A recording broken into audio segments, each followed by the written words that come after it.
The day I was supposed to sell my grandfather's land, I stood at the edge of what my family called the worthless 40 acres of seemingly empty Kansas farmland that hadn't grown a decent crop in decades. To them, it was just another failed piece of the family farm. To me, it was everything. My name is James Cooper, and for the past 2 years, I've been building something beneath this land that would change everything. Not that my Uncle Robert or my cousins knew that.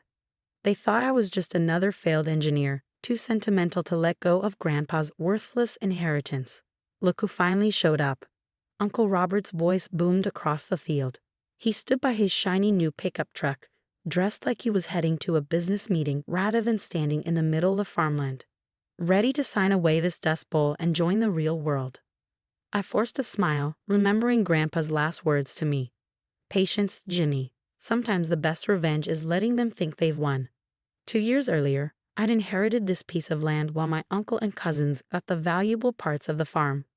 The working fields, the equipment, the buildings. They'd laughed when I asked for this particular 40 acres, seeing it as proof that I was just as impractical as Grandpa had been. What they didn't know was that Grandpa and I had planned this years ago, back when I was still studying geological engineering at MIT. He'd seen something in this land that others had missed, something that would make it perfect for what I had in mind. The lawyers are waiting in town, Uncle Robert continued, checking his Rolex. $5 million, Jimmy, more than this Westland is worth, and you know it. Behind him, my cousins Brad and Tyler smirked. They'd spent the last 2 years trying to pressure me into selling, watching with amusement as I wasted time out here with my surveying equipment and mysterious deliveries. Just need to check one last thing, I said, walking toward what looked like an old storm cellar, the only visible structure on the property. Meet you at the lawyer's office in an hour. Don't try to back out now, Brad warned. We've got buyers ready to move. Major distribution company. They think maybe they can use it for warehouse space. I bit back a laugh, if they only knew what was already under their feet. As their truck pulled away, kicking up dust, I entered the storm cellar and pressed my palm against a hidden scanner. The back wall slid aside silently, revealing a modern elevator. 2 years of secret construction, funded by private investors who understood my vision, had transformed this worthless land into something extraordinary. The elevator descended 6 stories underground, opening into a vast facility that would have made my uncle's eyes pop out of his head. Climate-controlled rooms stretched for acres, filled with server racks and cooling systems. This wasn't just a data center, it was the future of sustainable computing. All systems still running perfectly, Sarah Chen, my chief operations officer, reported as I entered the main control room. The geothermal cooling system is exceeding expectations. We're using 70% less energy than a conventional data center. I nodded, watching the monitors that showed every aspect of our underground operation. The facility used the natural cooling properties of deep earth combined with the latest in geothermal technology to create the world's most energy-efficient data center. Major tech companies were already lining up to rent space, attracted by the combination of security and sustainability. The Department of Defense representatives are on their way, Sarah continued. They're very interested in the security implications of our underground design. Perfect timing, I smiled. How long until the property transfer triggers the public registration? About an hour after you sign. Everything's filed and ready. The moment they record the sale, our permits and licenses become public record. I checked my watch. The lawyers would be waiting, along with my uncle and cousins, eager to finally get their hands on what they thought was worthless land.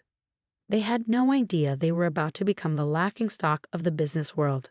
Has the press release been prepared? Sarah handed me a tablet.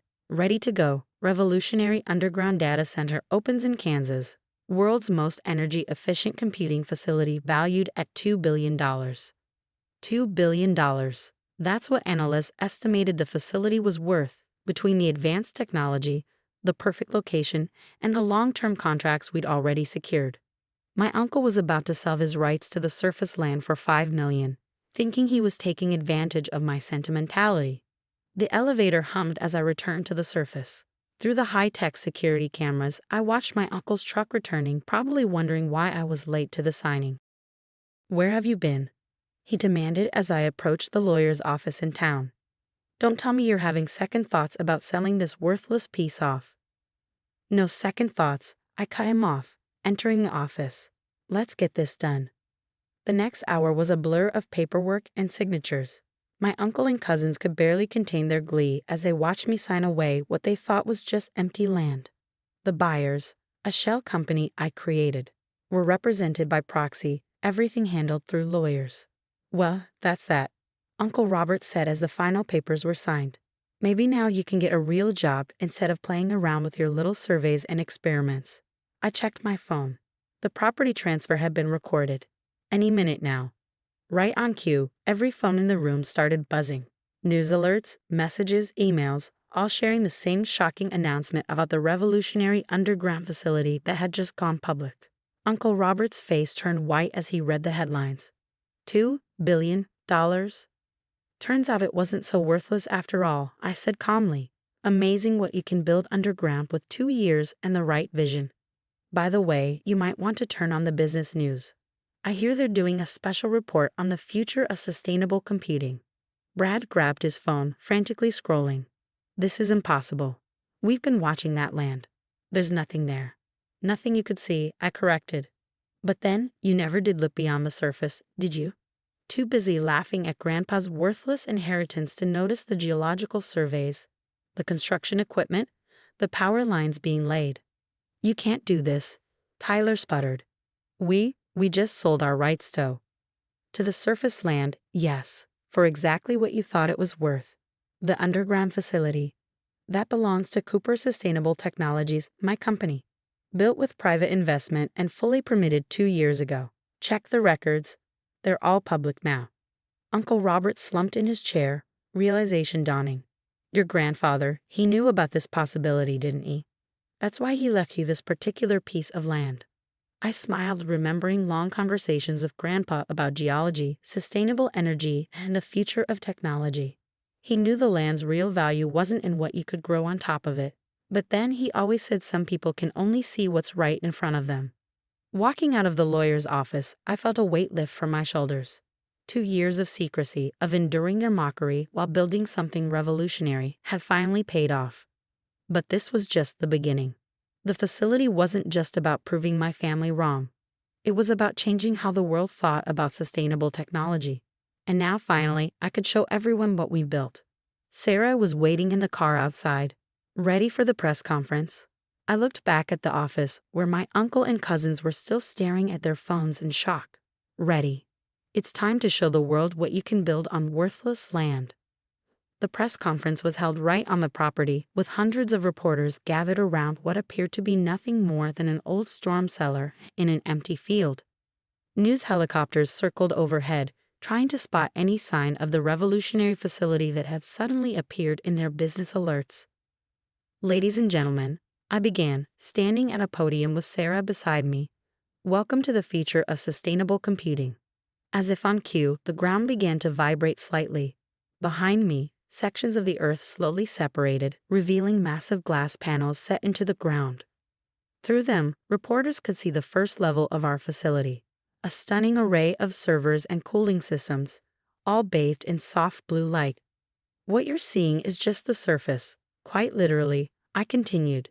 Cooper Sustainable Technologies has built the world's first underground geothermal data center, using the Earth's natural cooling properties to create the most energy-efficient computing facility ever designed. The crowd gasped as more panels opened, offering different views into the facility. Reporters frantically snapped photos while tech bloggers live-streamed everything. But how did you keep this secret? Someone shouted. This much construction. I smiled. Sometimes the best place to hide something is in plain sight. Every permit was filed legally, every construction phase documented.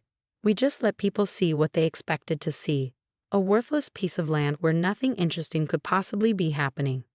From the back of the crowd, I spotted Uncle Robert and my cousins, their faces a mix of shock and growing comprehension. They'd spent 2 years watching trucks come and go, seeing construction equipment at work, but had been so convinced the land was worthless that they'd never questioned what was really happening. Mr. Cooper, a reporter from the Wall Street Journal, stepped forward.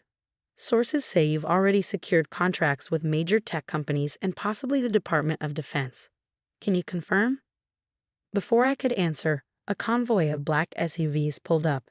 Men in suits emerged, led by General Sarah Matthews of the Pentagon Cybersecurity Division. "We can confirm that," the general announced, joining me at the podium. "The Department of Defense has signed a 10-year contract with Cooper Sustainable Technologies. The facility's unique design offers unprecedented security advantages, and its sustainability metrics align perfectly with our green energy initiatives." The announcement sent shockwaves through the crowd. Pentagon contracts were the holy grail of tech infrastructure, nearly impossible to get, but guaranteed long-term stability once secured. "The future of computing isn't just about processing power," I continued. "It's about sustainability, security, and thinking differently about how we use our resources. Sometimes what looks like worthless land to some people is actually the perfect foundation for innovation." After the press conference, as reporters were being given carefully controlled tours of the upper levels, Uncle Robert approached me. He'd lost his usual swagger, looking older and somehow deflated. "Jimmy," he said quietly, "your grandfather, he knew about this potential, didn't he? That's why he specifically left you this piece of land?" I nodded. He understood the geology, the natural cooling properties of the limestone formations under the property. He knew it was perfect for what I wanted to build. But he also knew something else. "What's that?" "That you'd never see its value. You'd be so focused on traditional farming, so sure that land was only good for what you could grow on it, that you'd never look deeper." Brad and Tyler joined their father, both looking uncomfortable. "But all those trucks, the construction," Brad began. "You saw exactly what you expected to see," I said. "Some failed engineer playing with his inheritance, probably wasting time and money on another crazy scheme.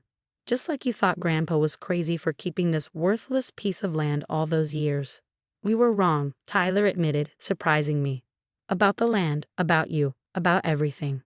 Sarah approached with another group of visitors, CEOs from major tech companies eager to tour the facility that was revolutionizing their industry. "Excuse me," I told my family. "I have some real business to attend to." The next few months transformed everything. Cooper Sustainable Technologies went public, with our initial stock offering breaking records for a tech infrastructure company. The facility's innovation earned awards for environmental design and energy efficiency. More importantly, it sparked a revolution in how people thought about sustainable technology. Other companies began exploring underground facilities, looking for ways to use natural geology to their advantage. Uncle Robert tried to contest the land sale, of course. His lawyers argued that he hadn't known of the facility's existence when he sold his surface rights. But every permit, every document, every phase of construction had been legally filed and publicly available. He just never bothered to look.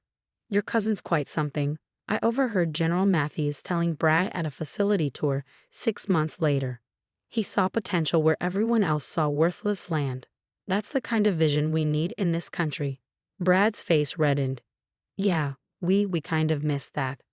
The facility expanded over the next year, adding new levels and innovations.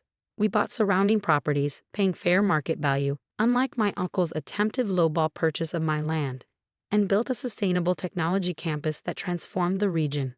One afternoon, as I stood in the main control room watching our systems operate at peak efficiency, Sarah brought me a familiar-looking box. "Found this in the old storm cellar," she said. "Thought you might want it." Inside was my grandfather's old geological survey kit, the one he used to first identify the unique properties of this land. With it was a letter I'd never seen before, dated just before his death.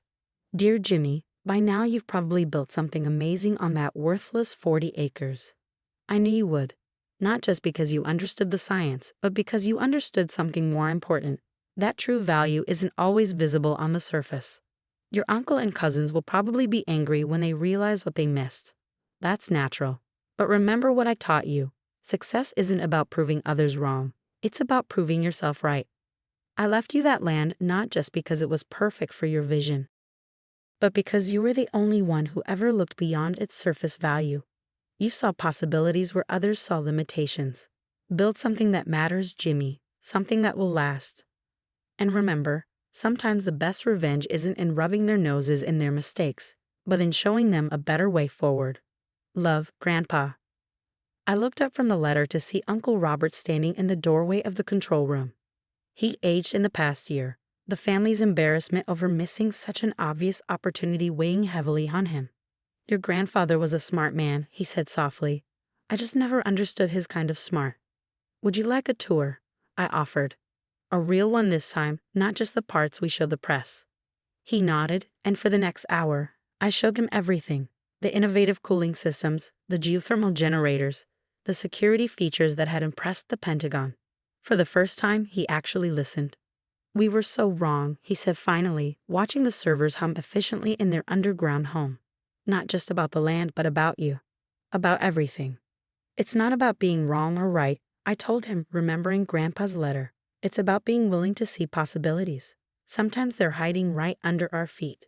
The facility continues to grow and innovate. We're developing new technologies, pushing the boundaries of sustainable computing. The Worthless 40 has become a symbol of innovation in the tech world. Brad and Tyler eventually came to work for the company, starting in entry-level positions and working their way up. They learned to see beyond the surface, to understand that true value isn't always in what's immediately visible. Uncle Robert retired from farming, but he often visits the facility, proudly telling visitors about his innovative nephew who saw possibility in worthless land. He's finally understood what Grandpa knew all along, that sometimes the best investments are in people who see things differently. Last week, a young engineer asked me for advice after a facility tour. Everyone says my ideas about sustainable technology are impractical, she said. They tell me to stick to conventional methods. I showed her Grandpa's old geological survey kit, still kept in my office as a reminder of where everything started. Let them think that, I told her. Sometimes the best innovations come from ideas others dismiss as worthless. Just remember to get all your permits filed properly and maybe keep a few secrets until you're ready to show the world what you've built. She smiled, understanding the lesson that had taken my family so long to learn. True value isn't always visible on the surface, and sometimes the most worthless things turn out to be priceless. As I write this from my office deep underground, watching the most advanced computing facility in the world operate with the efficiency Grandpa helped me envision, I think about how far we've come from that worthless piece of land. The future of sustainable technology continues to evolve, but one lesson remains constant. Never underestimate the value of looking deeper, of seeing possibility where others see nothing worth keeping. After all, sometimes the greatest innovations are built on the very things others dismiss as worthless. You just have to be willing to dig a little deeper to find them.